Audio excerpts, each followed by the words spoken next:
ऐसे कहते हैं हाँ मुझे हो तो आप बैठिए वरना किसी की नहीं है ना। क्या नाम है आपका? जरा करके दिखाए, सीटी बजाए। अच्छा सीटी बजाने का मकसद क्या है? रोज आप पेशकश तो करें, मैं सामने खड़ा है बात वही जूता स्वीट स्वीट स्वीट। अच्छा ईद है, ईद के हवाले से कुछ मैसेज देते हैं, ईद मुबारक कहते हैं, क्यों नहीं मैसेज?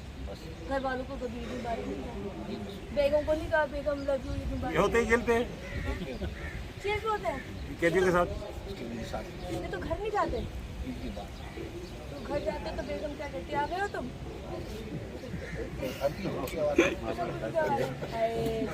प्यार करती है इस मतलब आपसे है, आप हैं इतने प्यारे, बहुत प्यारे, बस थोड़ी तोड़ हो जाएगा तो बहुत ही शादियाँ भी तो है। शादियाँ भी तो है, ये क्या अच्छा सारा दिन आप अल्लाह की कसम रहते हैं, शादियाँ तो वही है क्यों भाई?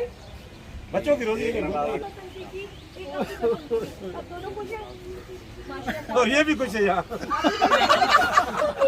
यार ये पहला कैसा? अच्छा शादी करना जुर्म नहीं है, कोई मसला नहीं, शादी